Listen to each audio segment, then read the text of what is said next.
دیہاتی اصلاحاتی کلب کے زیر اہتمام چک نمبر 342 گاہب چوہڑ والا میں داخلی خارجی راستوں پر بیریئر لگا دیے گئے۔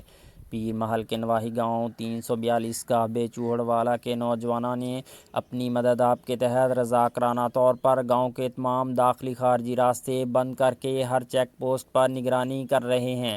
گاؤں کے داخلی خارجی راستوں پر آنے اور جانے والوں کے لوگوں کے ہاتھوں پر سینیٹائزر لگانا اور بغیر ماسک کے پہنے گاؤں میں داخل ہونا ممنوع ہے۔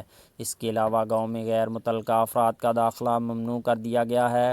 تمام چیک پوسٹوں پر چودھری طارق بدر قادر اپنے ساتھیوں کے ہمراہ ڈیوٹی دے رہے ہیں۔ اس موقع پر دیہاتی اصلاحاتی کلب کے زیر سرپرست چودھری طارق کا کہنا تھا ساری دیہاتی اصلاحیت بھی کلب سانوں جو 73 تو رجسٹرڈ گورنمنٹ جو تھرو اسی اپنی مدد آپ لے کام کرتے ہیں جی سپرے کرائی ہے تو اس تو بعد راشن 100 خاندان تقسیم کیا ایک مہینے کا فی خاندان کے حساب نے تو انشاءاللہ دوبارہ پھر اسی کر رہے ہیں جی ہوں تو سپرے بھی دوبارہ اسی کرا رہے ہیں ابھی ہر ہفتے بعد اپنی چک میں سپرے کروانے ہیں اپنی مدد آپ دیتے ہیں۔ میں ہوں جی بدر اور ہم لوگ اپنی مدد اپنے تحت ہم لوگ اپنے گاؤں میں آنے جانے والے تمام راستوں کو بیریئر لگا کے روکا ہوا ہے اور کوئی جو آ رہا ہے جا رہا ہے اس کو سینیٹائزر سے اس کے ہاتھ وغیرہ دھلوا رہے ہیں۔ ہم اپنی مدد اپنے تحت کر رہے ہیں اور ہم نے گاؤں میں راشن وغیرہ بھی تقسیم کیا ہے اور ہم لوگوں نے اسپرے بھی اپنے گاؤں میں کروائی ہے۔ نیکسٹ ہم لوگ انشاءاللہ ہمارا دوسرا پیریڈ جو ہے اس میں بھی ہم لوگوں نے اسپرے کروانی ہے اور جو گھر ہمارے ہیں بچے ہوئے ان کو انشاءاللہ راشن بھی تقسیم کریں گے۔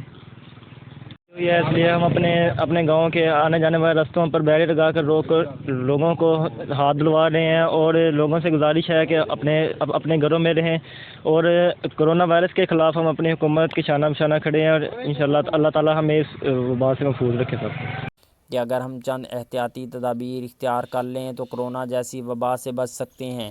گاؤں کے تمام لوگ ہمارے ساتھ تعاون کر رہے ہیں اور ہم اس مقصد کے لیے اپنی تمام تر کوششیں بروئے کار لا رہے ہیں۔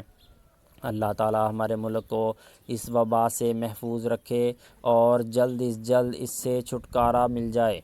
اس موقع پر قاسم منظور کا مزید کہنا تھا بسم اللہ الرحمن الرحیم۔ ہم نے اپنے گاؤں کے داخلی اور خارجی راستے بند کیے ہوئے ہیں۔ آنے جانے والے لوگوں کے ہینڈ واش کروا رہے ہیں۔ اس کے علاوہ لوگوں کو تنبیہ ہے کہ اپنے گھروں میں رہیں۔ غریبوں میں راشن بھی تقسیم کیا ہے ہم لوگوں نے، سپرے بھی کیا ہے۔ اس کے علاوہ نیکسٹ مرحلے میں جو گھر رہتے ہیں ان میں راشن تقسیم کیا جائے گا اور دوبارہ سپرے کی جائے گا۔